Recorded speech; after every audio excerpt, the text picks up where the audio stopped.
저의 경우에 에피소드 10,000번이 다 실행이 끝났고 리워드가 28선에서 완료가 되었는데요.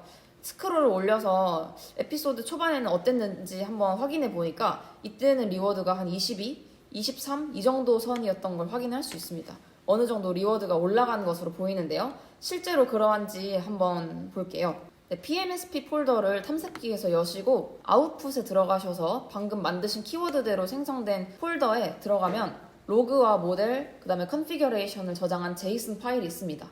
그 중에서도 로그에 들어가셔서 가장 위에 있는 트레인 로그를 보시면 이런 식으로 CSV 파일이 나오는데 이제 리워드 B 컬럼을 선택해서 저희 한번 그래프만 간단하게 확인해 보겠습니다. 리워드만 딱 뽑아보면 이런 식으로 저는 나왔습니다. 다들 학습이 좀 되셨나요? 조금 더 설명을 보충해 볼까 하는데요. PMSP 폴더에 아카이브에 들어가 보시면 제가 잘 학습된 케이스 하나를 이제 넣어 두었습니다. 로그에 똑같이 그 트레인 로그를 열어주세요. 그리고 똑같이 저랑 한번 같이 플롯 해보시면 좋을 것 같습니다. 제가 30,000번 정도 학습을 시켰고요. 그 중에 28,000번대에서 가장 좋았던 게 기록돼서 넣어 두었습니다. 리워드와 리워드 타디네스 이 두 가지 컬럼을 같이 선택해서 한번 분산형 그래프를 그려볼게요. 그러면 이런 식으로 굉장히 높은 상관관계가 나오는 그런 산점도를 얻을 수 있습니다. 그러니까 리워드와 리워드 타디니스가 양의 상관관계를 갖는다는 건데 이거는 직관적이죠. 타디니스가 작을수록 리워드가 작게 나오고, 그래서 제가 추천드리는 건 이런 식으로 여러 가지 리워드를 좀 같이 학습시키실 때 어느 한쪽이 학습이 잘 되고 있는지 좀 분해해서 상관관계가 충분히 드러나는지 확인해 보시는 것도 좋을 것 같습니다. 셋업과 리워드를 이렇게 해도 둘 사이에 양의 상관관계가 있고, 재밌는 거는 타디네스와 셋업을 같이 한번 산점도를 그려보겠습니다. 이게 우리가 흔히 생각하기에 타디네스와 어떤 셋업은 서로 배치되는 목적 함수일 수도 있겠다라는 생각을 많이 하는데요. 의외로 이렇게 플로팅을 해보면 타디네스, 이게 지금 스케일이 조금 크게 되어 있어서 그런데 의외로 그렇지는 않고 셋업 리워드가 좋은 것이 타디네스 리워드도 좋게 나타나는 경우가 많습니다. 약간은 양의 상관관계를 보이는 것 같은데 조금만 더 생각해보면 직관적으로 이해할 수 있는 게 타디네스가 작았다는 것은 빨리빨리 잘 끝났다는 뜻이고 빨리빨리 잘 끝날 수 있으려면 셋업 타임이 작았어야 했겠죠. 그래서 충분히 타디네스와 셋업도 막 이렇게 배치되는 목적 함수는 아니고 같이 이해할 수 있는 그런 목적 함수다. 이런 인사이트도 얻을 수 있습니다. 자, 그리고 제가 코드를 통해 자연스럽게 기록되도록 해놓은 것이 이 에피소드 부분입니다. 제가 로그에 보면 에피소드마다 로그를 저장하게 해두었는데 예를 들어 이렇게 9999번을 열어보면 이런 식으로 상위 4개의 잡과 그때의 프로바빌리티, 그때의 리워드와 어떤 스테이트 정보를 이렇게 다 제가 기록을 해두었습니다. 스테이트가 굉장히 긴데요. 그래서 지금 이제 직관적으로 이해할 수 있게 제가 0.51의 확률로 4번 잡을 가장 높은 확률로 선택했고 실제 액션도 사였다.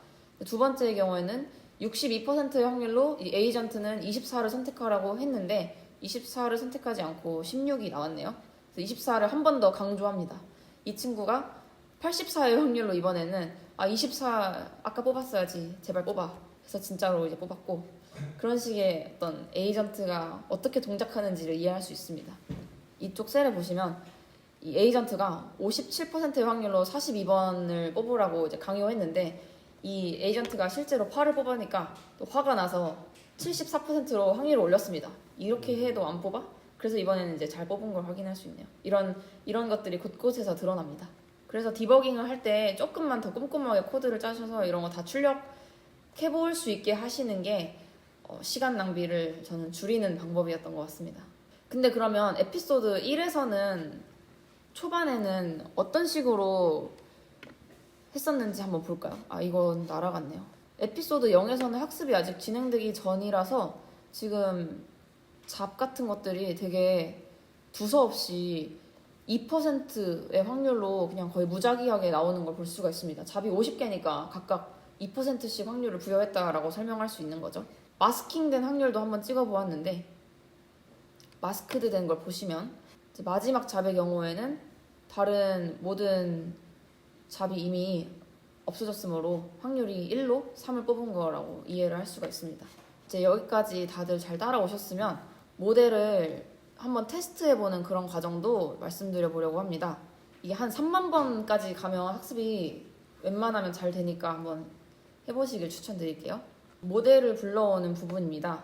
모델을 불러와서 다른 데이터에 대해서 한번 학습시킨 모델을 하는 부분은 이 부분으로 할 수 있는데 아직 실행하지 말아주시고 제가 뭔가 조작을 추가로 해야 된다는 걸 뒤늦게 발견해서 그 부분 말씀드리도록 하겠습니다.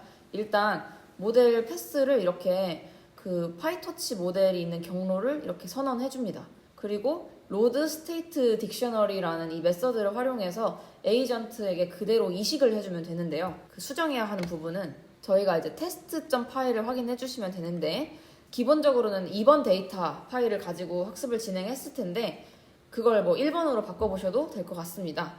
이렇게 모델 패스를 선언하시고 모델 패스는 여기 모델에서 오른쪽 마우스 클릭해서 경로로 복사하시면 됩니다.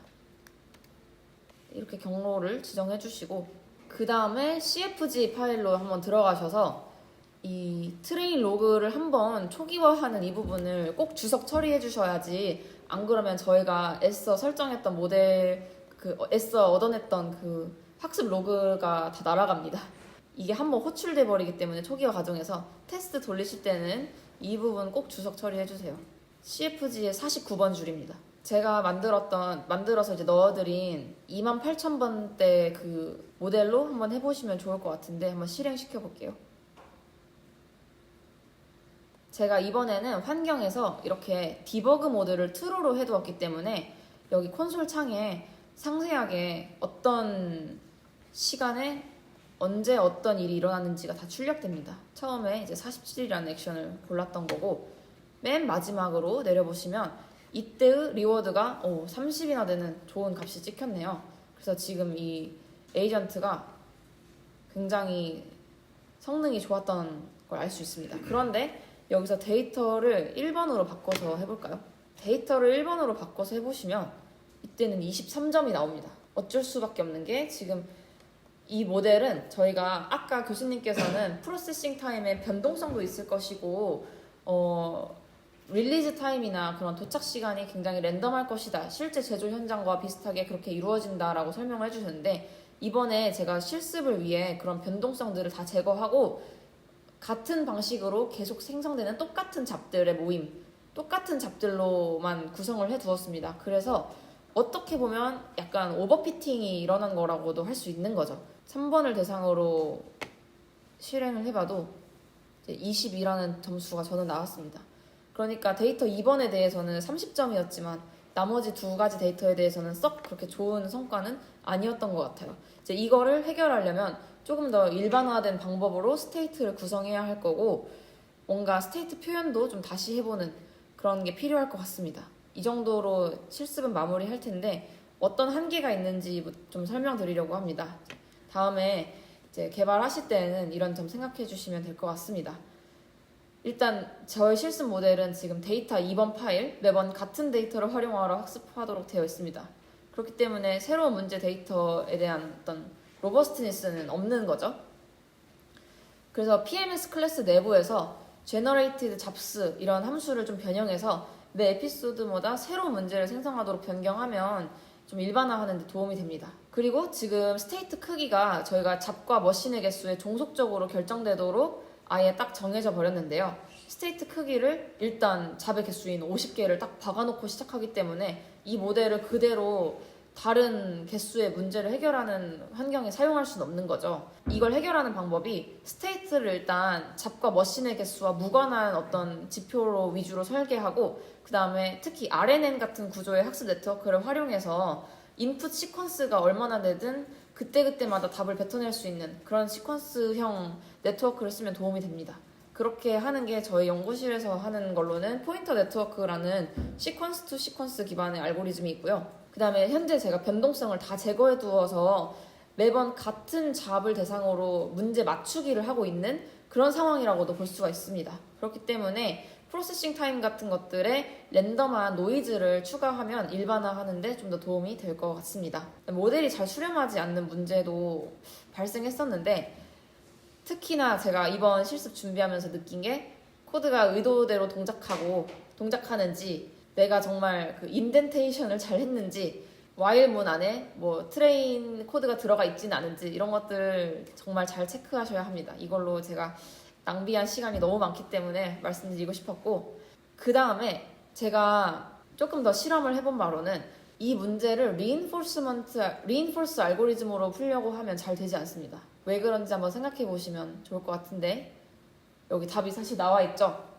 리인포스가 그냥 이제 Q밸류를 다 축적해서 한꺼번에 업데이트를 하다 보니 액션 간의 어떤 코릴레이션, 그러니까 지금의 내가 있는 이 환경은 사실 전에 이루어진 수많은 액션 덕분에 가능했던 것인데 그냥 그런 히스토리를 생각하지 않고 나중에 정말 다 합해가지고 다 평균 때려버리면 어떤 액션 때문에 좋았던 것인지 명확하게 판별할 수가 없고, 그래서 이 경우에 잘 작동하지 않았던 것 같습니다. 액션 간의 어떤 코릴레이션을 반영할 수 있는 알고리즘인지 이런 문제 속성마다 이건 접근법을 달리 해야 되는 부분이 아닌지 한번 생각해 봐야 되는 그런 필요가 있을 것 같습니다.